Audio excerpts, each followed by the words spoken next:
I'm Nate McKay with Cayuga Bytes.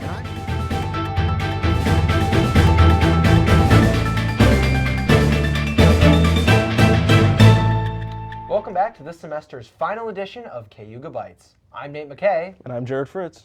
We have a lot of interesting stories we gathered this week, and also a really awesome snow day. Gotta thank the school for that. Now, we just want to start off by thanking you, the viewers, for tuning in this semester to our project, Cayuga Bytes. We hope that future students will carry it on, and that you viewers will always have something to enjoy. Now, take us into our first story, Jared. Recently, I covered a food truck outside of Cayuga Community College. Let's get to that. It's the beginning of a long central New York winter. The winters here in central New York are no walk in the park, and the mobile food pantry of central New York is here at Cayuga Community College, giving out goods to students and local families here in Auburn.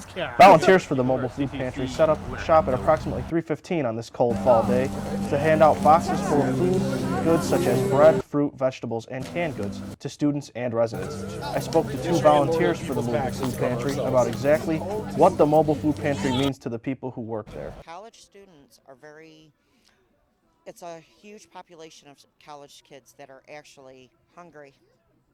That's why these programs are important.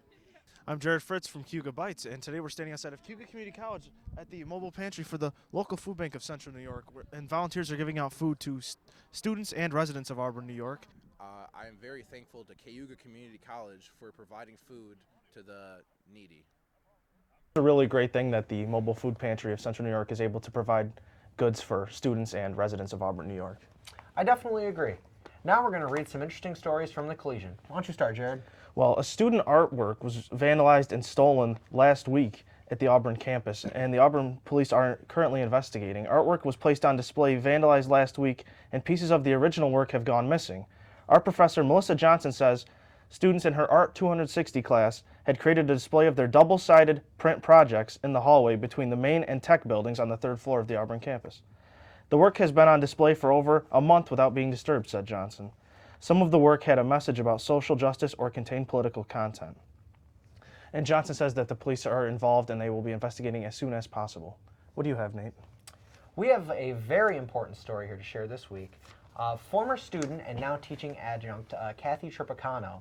She is a very successful woman in the media business. She works as a PR person for very successful actors and actresses over at CBS. One such client she has is famous comedian Mimi Kennedy, who you might recognize from the popular sitcom Mom. Kathy Tripicano is an awesome member of the faculty here at Cayuga Community College, and we feel that her story and her success is something that students can learn from and benefit from as well. Now we're going to send it over to Mark to do a Collegian review of the semester. The fall 2019 semester saw many great stories develop on the Fulton and Auburn campus, and the paper was here to report all of it. From stories that covered the brand new child care center being opened to musical guests coming to teach the newest class about the profession. We also have covered stories that involved our soccer team, from us honoring our veterans to our Halloween party, our award-winning theater department, and our annual chili cook-off. This semester has been exciting, and we can't wait for next semester, and every story will be covered by. And if you would like to be a member of the staff of the Collegian, please contact us at cayugacollegian@gmail.com. And if you have any stories to share, please feel free to contact us as well. And it's a really amazing thing to be a part of the Collegian and to be supported by such great staff and taught by such great staff, including Mary Merritt herself, the head of the Collegian and the teacher of our class. She's done a really great job this year helping us out and teaching us how to do things the right way. I definitely agree, Jared. I've learned things this semester that I don't think I could learn anywhere else. Now we're going to take it to Mark, who is our man in the field right now. He gathered some footage from the art walk today. Why don't we take it there? I'm Mark Bond for Cayuga Bytes, and I am here on the annual school's art walk. Every year, the students of Cayuga Community College get to use the whole campus as they have such dedicated students who are willing to display their art for everyone to enjoy. As we should always remember, art is an expression of oneself, and it is a joy to see how much expression there is in community college.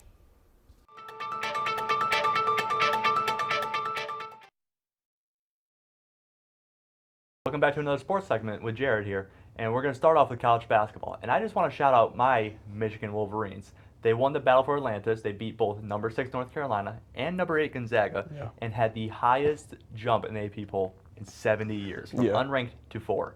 And even though they lost Louisville last night and they had the worst shooting night I've ever seen in my life, I'm so proud of them. The thing is there was so much controversy around if Michigan was even going to have a ranked program this year, because with the new head coach, Juwan Howard, he's unproven because he used to be a player, but usually that doesn't work out. No. But he came in and he changed the whole atmosphere of the program, and he really made all the players fight for what they want. And then they went from unranked to ranked number 4 in the country, which is no one's ever jumped from unranked to 4 like that. Oh, yeah. So they're impressive. I love Juwan Howard. He's a great coach. I love what he's doing, and I can't wait for the next couple of years. Yeah, he brings a positive atmosphere. He's definitely going to get some big-time recruits with that attitude. And also, because it's a part of the Big Ten ACC Challenge, there's also the Duke-Michigan State game, which was the bigger game. And Jared, how'd that go? Duke just had that game going from the start to finish. Duke's center Vernon Carey Jr., he's a freshman. He's a very good player. He can shoot threes, he can post up, he can get rebounds, he can block shots. He's very versatile. He doesn't do anything super fancy, but he has those old school post moves like the old bigs used to have in the NBA back in the day, and it's great. And he had 26 points, 10 rebounds, and I think he had at least 3 blocks last night too. And none of the Michigan State big men could contain Vernon Carey Jr. He looks like a grown man out there, and I can't wait to see him in the NBA next year, because we all know he's a one and done. Let's be real here. Yeah. And Trey Jones, he decided to come back for his sophomore year after having a good freshman year, but when you're overshadowed by Zion Williamson, R.J. Barrett, and Cam Reddish, and they thought he needed more development on his jump shot and his offensive game, but his defensive game was always good, and it continues to be this year. But he really improved his offense. His jump shot's really good now. His assist numbers have gone crazy this season. I think he had at least 10 assists last night. I remember seeing the graphic that he has more assists, which is somehow how do you not have more assists when you have Zion, RJ, and Cam on your team anymore? But hey, it's probably because they're a little more selfish than it's okay. He was. So they played a great game. Duke beat Michigan State. Michigan State now has 3 losses this year, and they were the number 1 team at the start of the season. So maybe it's just a little bit of growing pains. Maybe they're just not used to playing together yet. But over time they'll get better. They will. I believe they'll get better. Even as a Michigan fan, I accept that they're pretty good. Yeah. And moving to NBA now. Yes. Carmelo Anthony was named the Western Conference Player of the Week. Yes. After being gone for a whole year. Yeah. And, he's on my Trailblazers. At first I was like, oh, we got Carmelo, but now it's working. Yeah, it's just I feel like he wasn't surrounded by the right teammates. Or maybe he just wasn't comfortable in Oklahoma City or Houston. And with Damian Lillard and CJ McCollum, he's been really good. Oh yeah. I'm very happy with how the season has been going so far, even though they're been losing more than they should be. But it's growing pains. They've started to win more games now that Carmelo's on the roster, though. He's averaging over 22 points a game last week, and he shot over 50% from the field, which I don't think he's ever done. Oh no. Ever. No. So he's really improved. Yeah, I think it was 2014 was the last time he had a Player of the Week. That was back when on the Knicks, and so it's been a while since Carmelo's been in the true spotlight. It's pretty impressive too that he wins Player of the Week in a conference, in the Western Conference, which is the high up, mightier conference in the NBA, especially when there's players like LeBron James and James Harden out west. Carmelo Anthony winning Player of the Week is pretty impressive, especially at his age. Oh yeah, definitely. That's all for this week. Thank you for watching. Finally, we'd like to thank you, the viewer, for tuning in to this semester's final edition of Cayuga Bytes.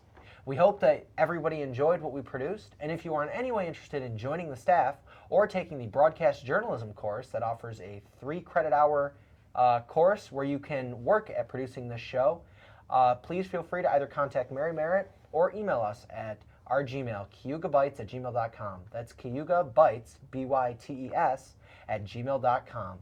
If you're in any way interested in submitting content or story ideas for the show, you can do just about anything. We'll show video projects, we'll show artwork. If you're interested in reading a poem, you can come on and do that. We're interested in showing anything the students are interested in. Finally, don't forget to look for Collegian Ducks around the campus next semester. We'd like to thank you once again for tuning in. We'd like to thank our wonderful teacher, Mary Merritt, who helped us run this entire show. Finally, I'm Nate McKay. And I'm Jared Fritz. I'm Aiden Crandall. And I'm Mark Bond. And this has been Cayuga Bytes.